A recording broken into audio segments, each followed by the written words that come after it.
What's going on, guys? Welcome back to the remote front office. I know it has been forever since this channel has had an actual, video or anything. But we are back. I can't promise, daily. I can't promise every other day. The goal is, as of right now, at least once a week, if not twice. But yeah, we are back with NBA. The real games are here. Preseason is done. So we have two games to, I guess it'll be tonight as of this upload. Obviously, as you guys can see in the corner, I'm cheating a little bit. I'm recording it the night before. But we're going to go over kind of my thoughts on the games, and then I will have two different parlays, one for the Rockets Thunder game, one for the Warriors Lakers game. Both are right around even or plus odds. The goal is to try and keep it not any worse than minus 140. Because I do want them to be semi-realistic, but not, you're not making any money off of them.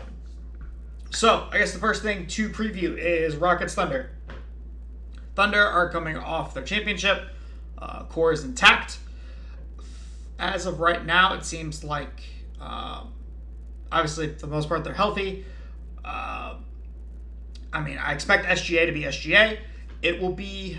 I think more of the question marks for pretty much anybody watching the game tomorrow is going to be on the Houston Rockets side, right? Houston today revealed their lineup for tomorrow. It is going to be Amen Thompson. It is going to be Kevin Durant at the 2. And then you have Jabari Smith Jr., Alperen Sengun, Steven Adams. A couple of concerns, obviously, with this lineup is I would kind of like to see a little more ball handling out there as far as full court ball handling. Obviously, I trust Sengun to be able to run stuff from the post. I don't know how good the spacings can be. That's another issue with this current lineup. It's really Jabari Smith Jr. as your true spacer out of this lineup. Obviously, Kevin Durant can shoot, but you don't want him necessarily having to be a full-time, spot-up shooter at your hash or whatever. Especially with running, Adams and Amen Thompson. It makes me a little nervous to really open up the floor for Sengun. I would like to see maybe like a Tari Eason start in the Adams spot. But I think it's going to be a defensive team, obviously. Full court ball handling concerns me a little bit when OKC runs out, the Lou Dort, Caruso, Case and Wallace group. What is Houston's response to that, right? Obviously, I know Reed Shepherd's going to have to get some minutes. That is another guy that I'm curious to see what he looks like as far as the first actual regular season game. How much does he play? Who does he play with? That sort of stuff. It's kind of... I just want to kind of feel for Reed Shepherd's role with the team. Obviously, it's Kevin Durant's first game in a Rockets jersey. As you guys will see, he is a part of the parlay. Obviously, because it's Kevin Durant. So, why wouldn't he be? I'm curious to see kind of how consistent he is as far as will he be more of a spot up with a man on the floor? Will he, kind of take the secondary actions? Exactly what's his role going to be? I don't expect him to be, bringing it down the floor every possession, obviously. I don't expect that out of Kevin Durant, especially at his age. But yeah, let's go ahead and we are going to go in here and we're going to do the parlay for this. So, for the parlay, we're going to go SGA for 25 plus. Obviously, it's SGA. Normal has about 30. I figured 25 plus is a pretty reasonable amount, especially for opening night, right? And then we're going to go Kevin Durant for 20. Again, opening night, I expect Kevin Durant to put on a show. That right there is already minus 155. If you guys don't necessarily want the closer to even odds, right? If you think that you're wanting to take more of a safer bet, that would be probably your best bet. And then I am going to add in... he averaged 10.5 boards last year, so we're going to go with 7 here, right? Again, with Steven Adams being down there, depending on how much Adams plays, I think Adams could take some of those initial rebounds, but I think once the Adams lineup kind of dies out, because I obviously don't expect Sengun and Adams to be paired full-time together, I think Alperen Sengun will have a pretty good time grabbing boards. So that right there puts you at plus 100. Again, this is as of, almost 10:30. So once the video comes out, obviously odds could have changed, stuff like that. But we'll go ahead But yeah, that is the Rockets Thunder game in, a couple of minutes here. So, the other game of the night is going to be Warriors Lakers. Bron is obviously out for this game as he's out for a couple of weeks to be reevaluated. We will see. I don't think it's a trade request. I don't think it makes a lot of sense because what team's going to want to pay, the $55 million for him for a rental, basically, right? Because he's on the last year of his deal. So I don't think it's a request to trade thing or anything. I think it's a legit injury. I remember the man's 41, and minus hit or miss the last couple of years, he was playing a lot of games. So it's gonna happen. Father Time is undefeated, as they say, right? So without LeBron, I expect Luka to obviously have a good night, but I expect the Warriors to put on a "we are back" type of performance, right? With Al Horford here, I know there's a lot of parts that got signed late. Just kind of Steve Kerr trying to figure out rotations and all that stuff. Let's all be honest. We know they've had that roster figured out for quite some time. It was, pretty early on in free agency, Shams tweeted out that Al Horford was going to go to the Warriors. We just had no numbers yet because Kuminga had to sign his deal, right? Kuminga is now on his deal. Horford's on the roster. I think especially having a closing lineup of Steph, insert shooting guard, Butler, Draymond, Horford is just a lot of IQ, a lot of switchability on the defensive end. Obviously, I don't expect Al Horford, to play 40 minutes sitting in a chair guarding the best guy.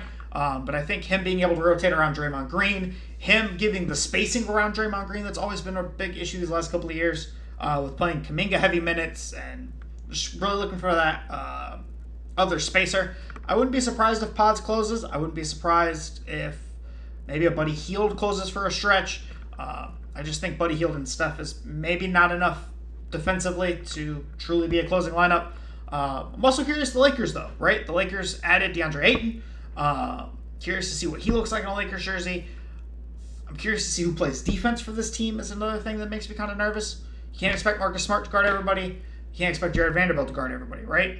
And especially with Steph, I'm really curious who they put on him. I would assume Marcus Smart. Small guards aren't really Marcus Smart's thing anymore.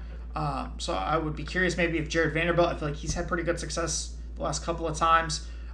As much success as you can have against Steph, you know what I mean?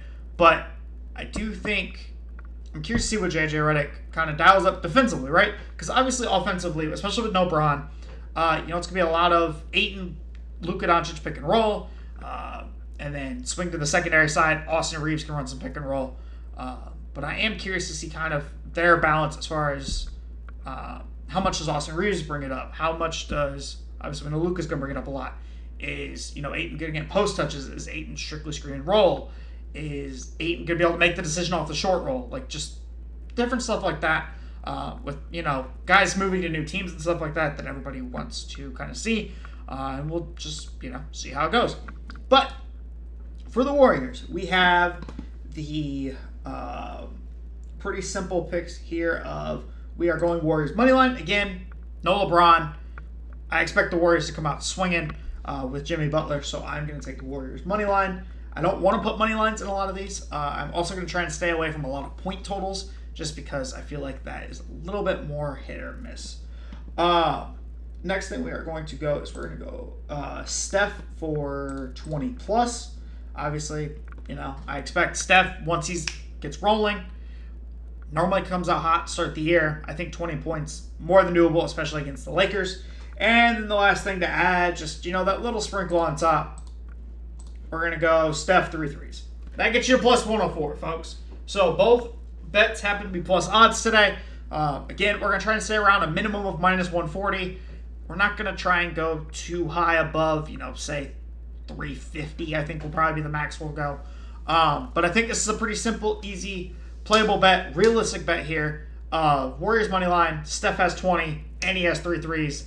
Might be able to mix in something with, Horford rebounds, Draymond rebounds, Draymond assists, Jimmy Butler rebounds. Like that, I feel like there's a lot of different things you can do Warriors side. If you're looking for more of a Lakers bet, right, for some of you guys that maybe believe more in the Lakers, I would be looking at Austin Reeves for 2 threes, Luka or actually Austin Reeves for 18 plus. I expect, again, as the secondary option basically right now with no LeBron, I expect Austin Reeves would have to have 18. And then you can go for the... Personally, if I'm going to bet Luka, I'm either going the double-double or I'm looking for... Sorry, guys. It's been a little while since I've been on this. Maybe like a Luka over an assist. Ayton, I think, is a really good bet if you're looking rebounds. So say Ayton has... There you go. Boom. Austin Reeves 2 threes. Austin Reeves 18 points. Ayton for 10 plus rebounds. And then you can go with the... Hold on. It's been a little while since I've done it this way. You can go individually. I would go like Luka, probably 25 and 5. I think would be a realistic one as well for a stat line for Luka tomorrow. If it is a win, also obviously you guys can put Lakers for the win in the parlay. It'll help a lot. But I think those two options right there, the Warriors money line, Steph for 20, Steph for 3 threes, or you go Austin Reeves 2 threes, Austin Reeves 18, DeAndre Ayton grabs double-digit rebounds. If there is one thing that DeAndre Ayton can do, it is grab a rebound, and he doesn't have a lot of competition in LA, He's going to be pretty much the lone big on the floor most of the time. I think it's a pretty safe bet to assume if, the Lakers are going to have a good game, DeAndre Ayton's going to have boards. I did see options, obviously, for, like DeAndre Ayton double-double. That makes me a little bit nervous just because of the fact that you're expecting him to get points, right? Points thing is kind of hit or miss. If anything, I would say maybe go Ayton. What's a realistic number for him? Where are we at here? I know I'm kind of doing this on the fly here. I mean, even at, 8 points, you're at minus 940. So I almost think the double-double's the better bet over Ayton. Say, you go 10 here and you go 10 here. That puts you at minus 120. Whereas if you go, you're at minus 115, right? So it's better odds just to straight up bet DeAndre Ayton double-double if you're going to go that route. But I appreciate everybody coming through. Again, no promises on this being a daily thing by any means, but I will try and do key games. I will try and do Bulls openers, stuff like that. So if you guys are new to the channel, make sure to like, comment, subscribe, and I'll catch you guys in the next one. Peace.